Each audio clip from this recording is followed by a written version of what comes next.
दोस्तों, प्रैक्टिस पर आधारित कहानी के दूसरे भाग में आपका स्वागत है। ऐसी कहानी जो आपको प्रैक्टिस करने में मोटिवेट करेगी। तो चलिए कहानी आरंभ करते हैं। ये कहानी महाभारत से आधारित है। पांडु नाम के एक राजा थे। उनके 5 पुत्र थे। उनके पुत्रों का नाम था भीम, नकुल, अर्जुन, सहदेव, युधिष्ठिर, जो कि 5 पांडवों के नाम से प्रसिद्ध थे। इन 5 पांडवों के साथ साथ गुरु द्रोण कौरव पुत्रों के भी गुरु थे। कौरव धृतराष्ट्र के पुत्र थे। इन सब में अर्जुन धनुष्य चलाने में सबसे तेज थे। वह गुरुजी द्वारा दी गई शिक्षा को मन से सीखते थे। एक बार की बात है, गुरुजी ने अर्जुन को निशाना साधते हुए देखा। अर्जुन ने एक के बाद एक तीर लगातार चलाए और सभी तीर सही निशाने पर लगी। गुरु द्रोण यह देखकर अत्यंत प्रसन्न हुए।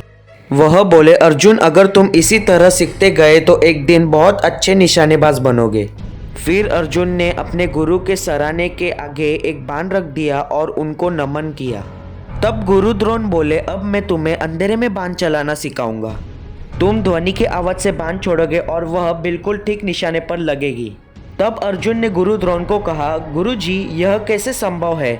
कहीं मेरा निशाना सही जगह नहीं लगा तब क्या होगा? गुरुजी ने इस समय उत्तर देना सही नहीं समझा। वे चुप रहे और वहां से चले गए। एक रात्रि को सभी राजकुमार पांडव एक साथ बैठकर भोजन कर रहे थे और अचानक सारे दीपक भी हवा की वजह से बुझ गए। फिर भी सभी लोग अपना अपना भोजन करते रहे। तब भीम के मुंह से उसके खाने की आवाज चप चप सबको सुनाई दी। गुरुजी बोले, भीम, तुम्हारा भोजन तुम्हारे मुंह के अंदर ही जा रहा है। भीम ने उत्तर देते हुए कहा, जी हाँ गुरुजी। सभी शिष्य हैरान थे। आज गुरुजी अजीब से प्रश्न क्यों पूछ रहे हैं? गुरुजी ने अब अर्जुन से प्रश्न किया, अर्जुन, अंधेरा हो गया है, तुम अपना भोजन मुंह तक लेकर जा पा रहे हो क्या इधर उधर? अर्जुन बोले, जी गुरुजी, भोजन को मैं सीधा मुंह में ले जा रहा हूँ। तब गुरुजी ने फिर से पूछा, पर कैसे? अर्जुन ने सकुचा के जवाब दिया, मैं प्रतिदिन भोजन करता हूँ। मुझे भोजन करने का अभ्यास है, यानी प्रैक्टिस है, इसलिए मैं अच्छे से खा पा रहा हूँ।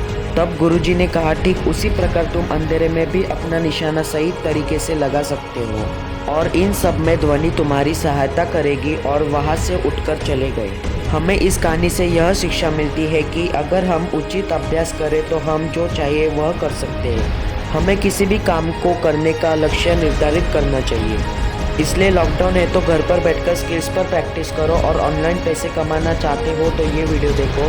वीडियो को लाइक, शेयर और सब्सक्राइब कर देना और बेल आइकन को भी दबा देना, जिससे हर आने वाली इंटरेस्टिंग वीडियो की नोटिफिकेशन आपको मिलती रहे।